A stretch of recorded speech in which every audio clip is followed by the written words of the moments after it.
Hi, everyone. Welcome back to the Work in Progress podcast. Today, we're doing something a little different. As you can see, we have a special guest next to me. This is Michelle Kraemer. Nice to meet you all. I am very excited to introduce Michelle to you all. As you guys know, I've been doing this podcast alone for the last year or so.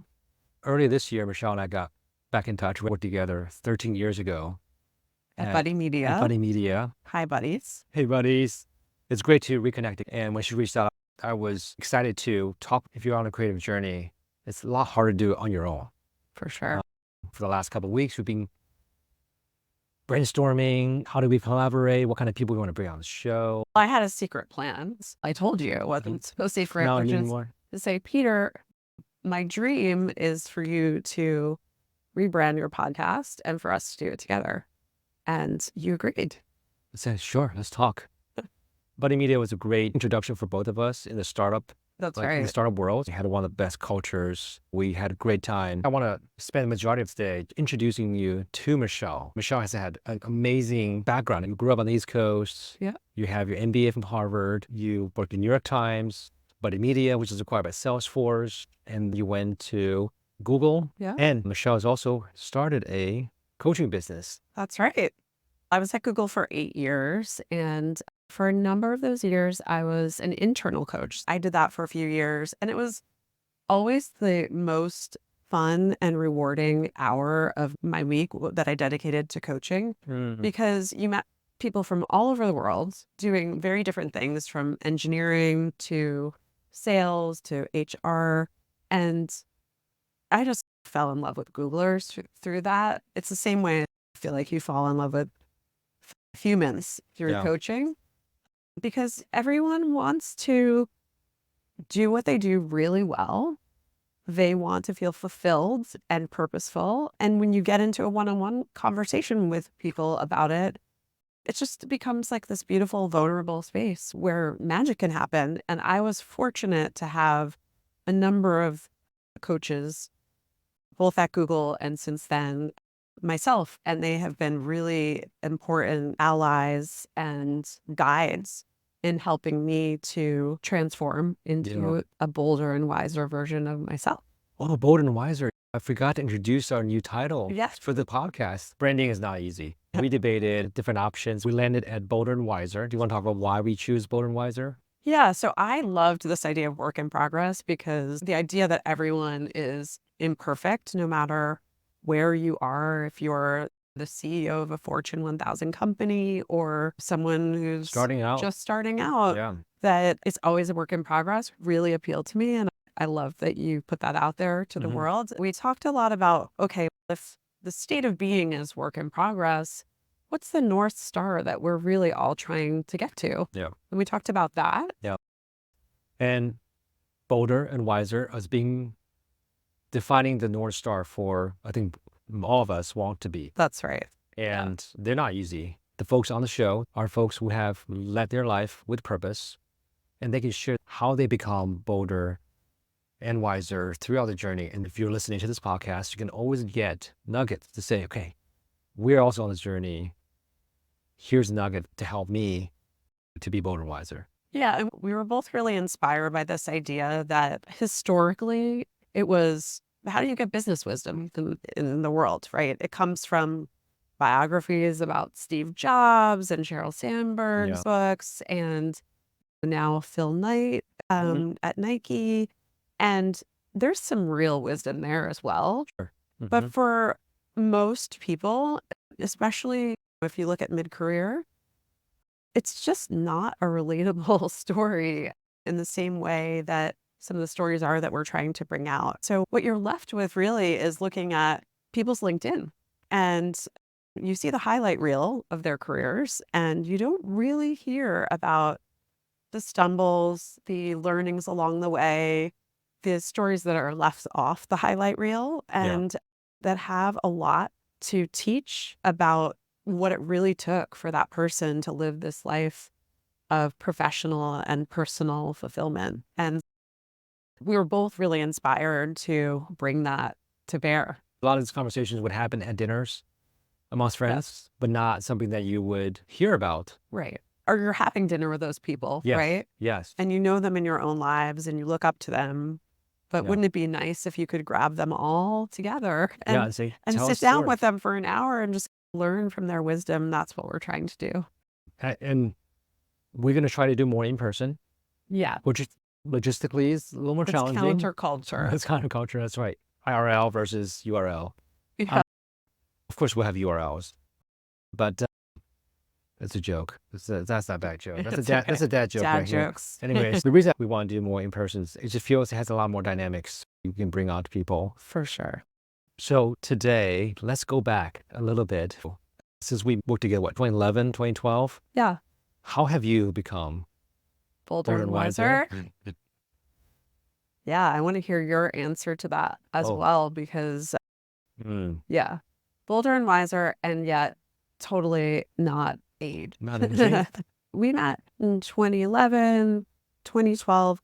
If I think about the couple of years after that, I would say on this journey to bolder and wiser, they were some of the most transformational of my life. Salesforce agreed to buy Buddy Media in 2012. Professionally, the journey at Salesforce was so rewarding. I learned from the operating and the enterprise sales rigor that Salesforce had in that year post-acquisition.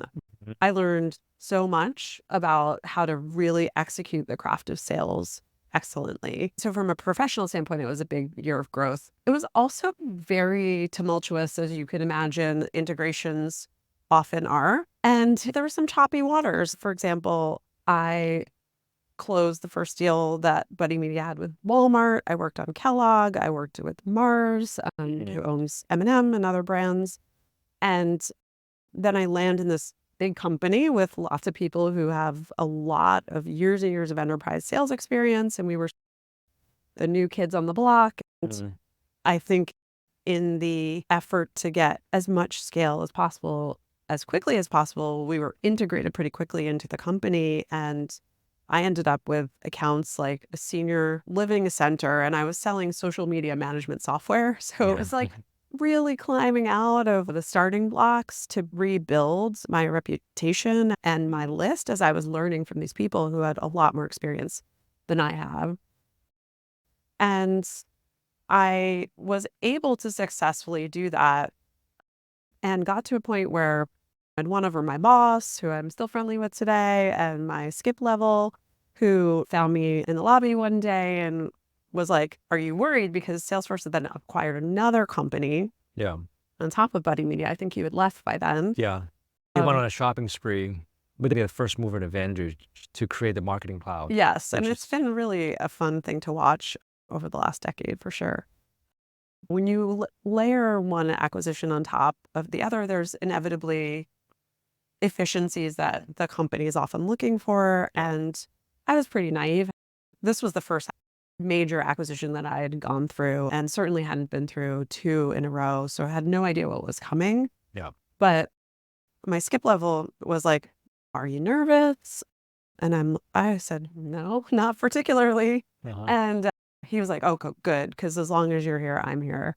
And you can imagine what happens next, right? I was in the office and working late with one of the account managers we both knew. And I saw that there had been an invite with my skip level that popped up on my calendar for the next day. And I was like, "Oh, boy, if I thought there was any chance of being laid off, this is probably how it would happen."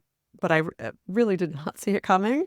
And so, of course, you know how the story goes. The next day, my skip level had the unenviable task of breaking the news to me that my manager and I and a bunch of other people had been laid off. And it was definitely surprising and destabilizing. And my heart really does go out to the folks who are going through this right now, because I know firsthand that if you've never been through it before, it can be hard not to take it personally. And I probably did a little bit of that.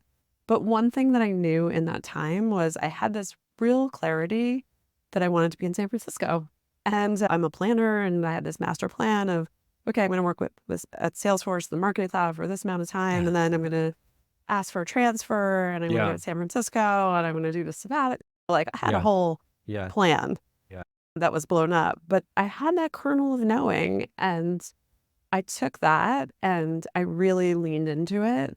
And that became the thing that I think that's the bolder part Mhm. of in that moment of uncertainty and unexpected dislocation, really, that I had the knowledge of knowing, okay, I want to go west.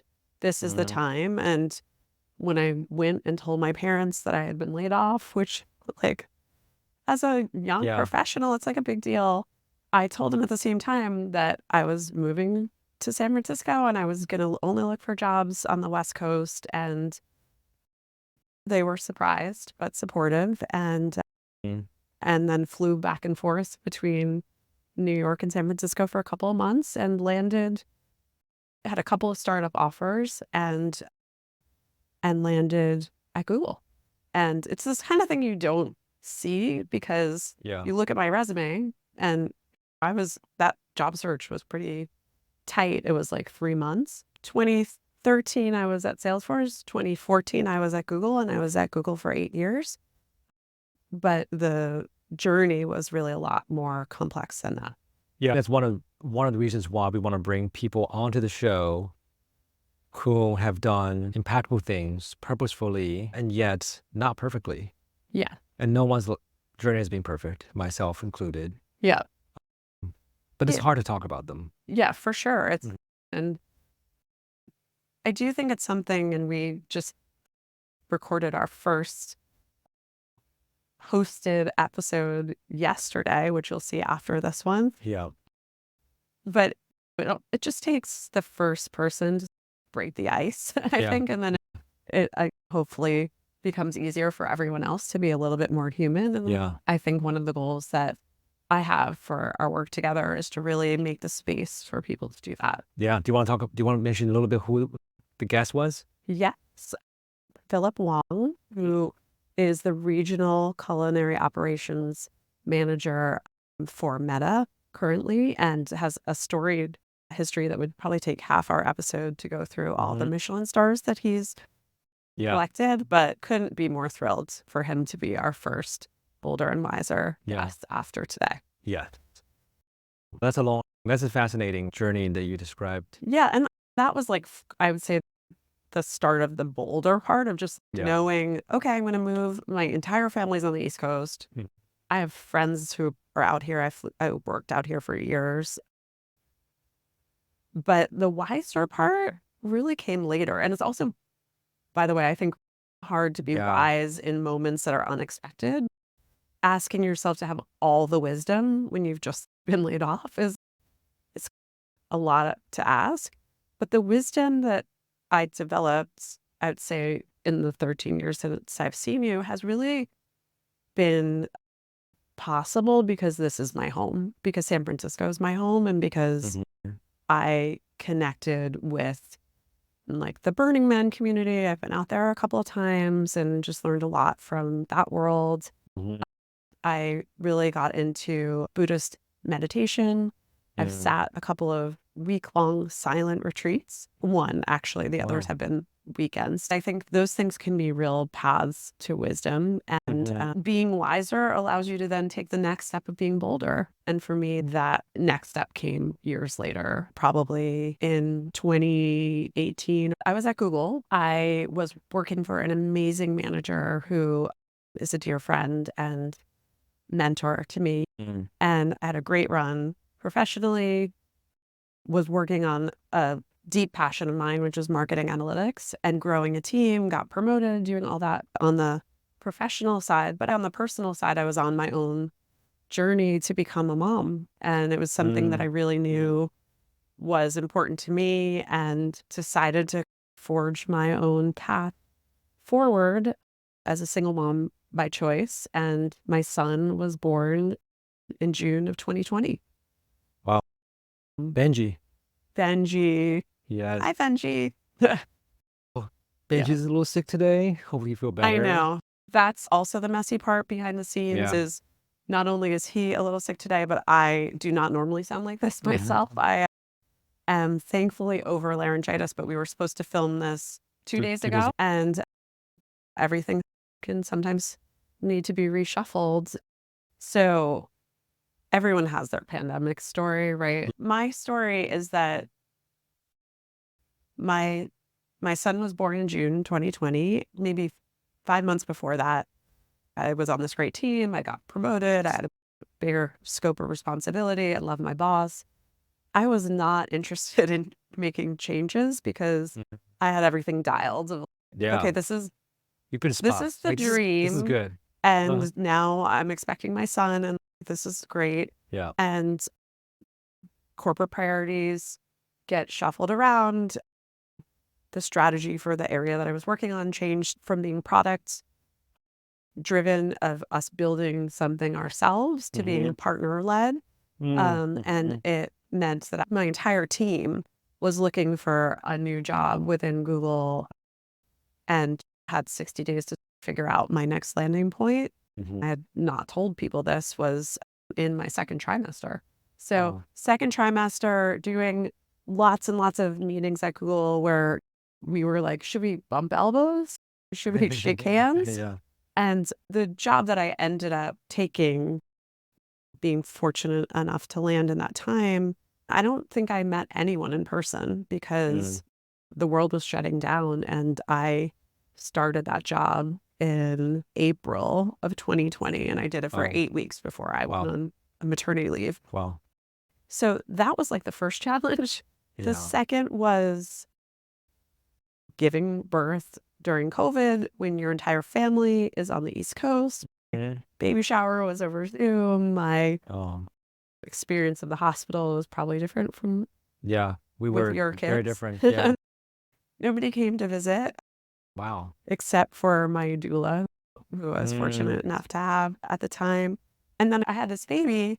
And then when did you arrive on the West October Coast? 2020. Okay, so you might have missed this. Yeah. But in August of 2020, there were a series of really intense heat waves in the Bay Area. Oh. And then the lightning strikes caused massive wildfires all over the state. And then in September was that day that turned orange. And you might have seen the pictures. Yes, I have. Yeah. But going through that Mhm. with a newborn, nobody, All right.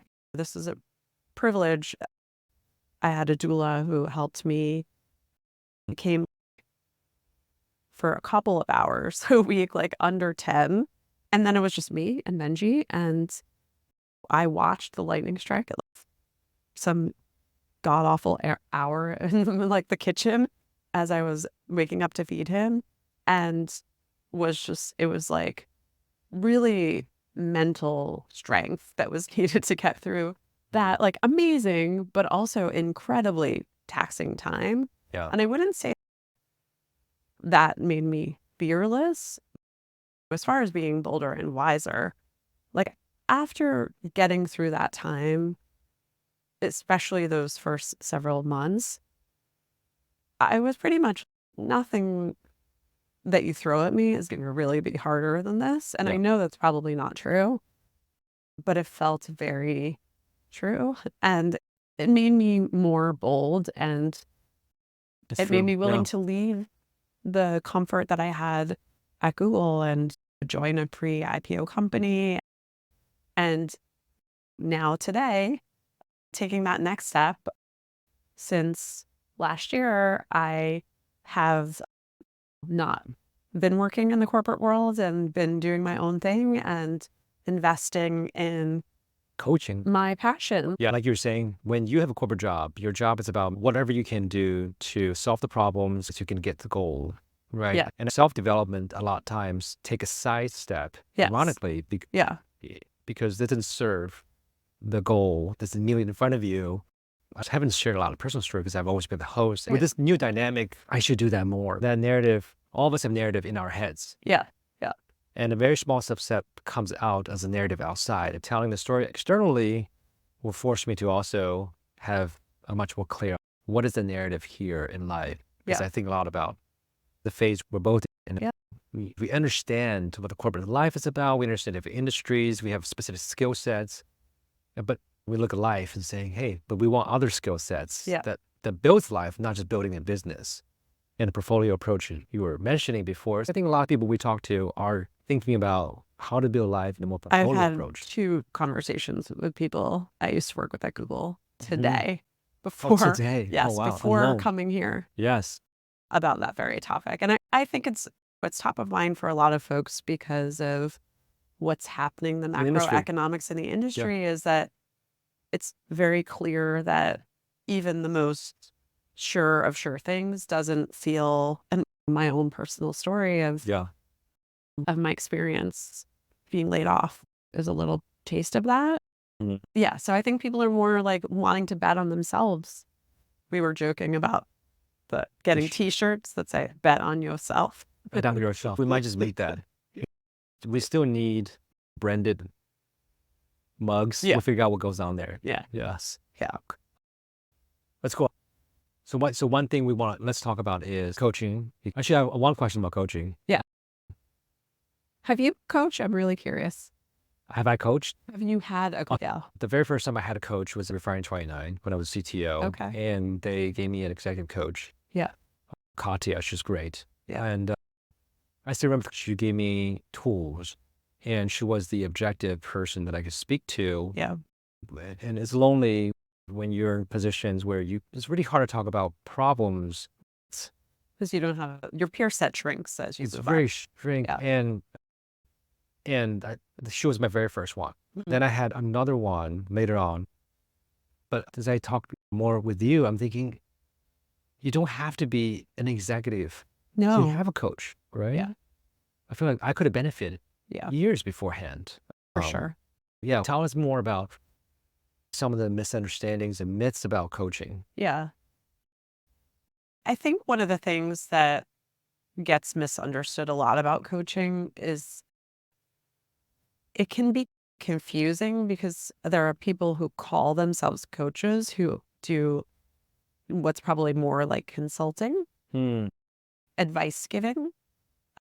So coaching is really the discipline and set of skills, which is why the International Coaching Federation exists, why organizations like Coactive are training coaches in a methodology of teach coaches to ask powerful questions that unlock your own wisdom. It's not about just, oh, tell me how you did it. It's really, how do you understand what you yourself might bring to the situation? So I think that can be often confusing for people. And not all coaches have this training. And it is different from your relationship with a manager who might be giving you advice about a project or something like that, in that it really is about asking powerful questions, connecting with your values, and evoking transformation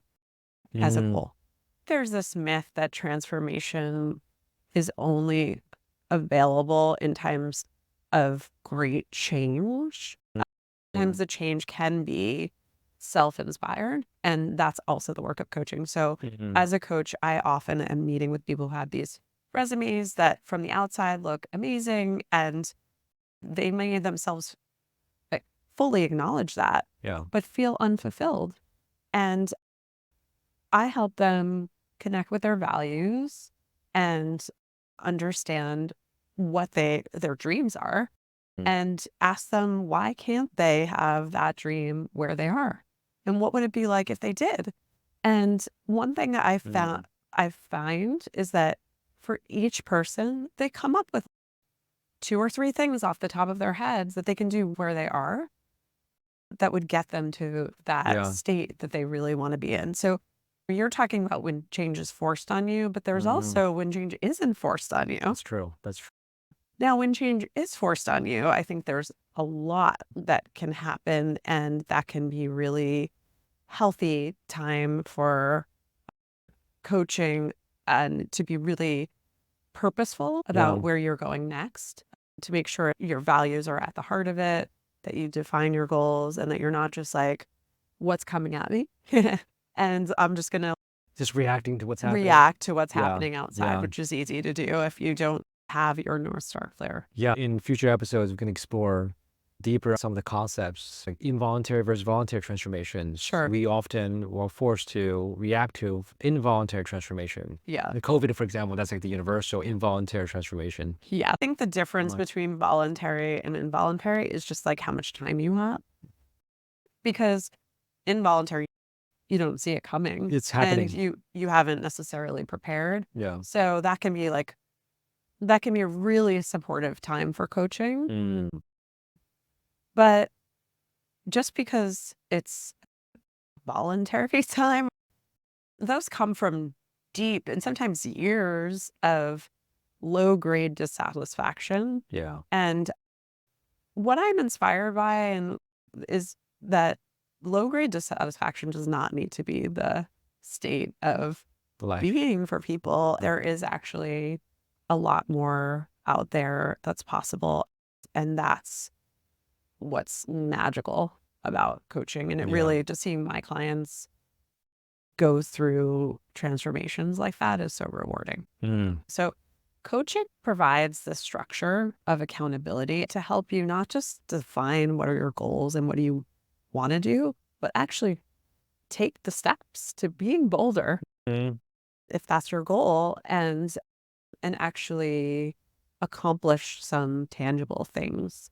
Yeah. And on the topic of bolder and wiser, I would say that one like micro thing that happens in coaching that I think makes my clients bolder is that they get to design an alliance. And designing an alliance is something that is unique, right? Mm. If you have a manager, they're not necessarily talking to you about designing Like, an alliance of yeah. how you work together. Yeah. But basically what a design alliance is that you tell me what you need to be successful in evoking this kind of transformation that you want, or going through this career search. And you can say, oh, you need to make me laugh, because otherwise if I'm not laughing, I am going to cry. Like, it's like, we have to be laughing or I'm not going to keep doing this. Or you need to challenge me. And I do really well when I get challenged. I like to challenge clients. So that's fun. That's cool. Yeah. But it really is asking for what you need. And Is that how you that, start? So yes. Yeah. a lot of times we don't know what we want.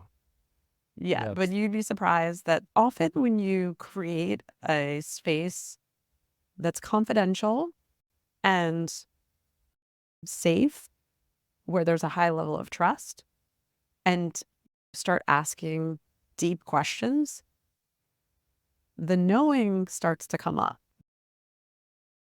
It's there. It's there. Yeah. Mm. I mean, I find that that's been true for me with coaches that I went with. And That's cool. I like it in the context of, we're starting this podcast and Yeah. we want to design an alliance with our audience of, what do you need Yeah. to become bolder and wiser? Yeah. I think for our audience, we want to know, what do they want to hear? Who do they want to hear from? Who's on their wish list of guests, and what potential topics? Yeah. What are your top 3 goals? Share that. If these are your goals, who are the folks that you know that maybe you want to learn from, would love to hear who you want to hear from, and we reach out to them and bring them on the show. Maybe should we wrap up this one? Yeah, you can find me at my website, michellecraemercoaching.com. We'll include it in We'll the show put it in the notes. show notes. Yeah. And we'd also really like you to connect with us, Yes, sir. because we're here as co-hosts. So I'll like, include- subscribe, Yeah, the channel. Spotify review, all the things. Yeah. And then we look forward to seeing your comments about your goals and who you want to hear from. And we'll see you next time.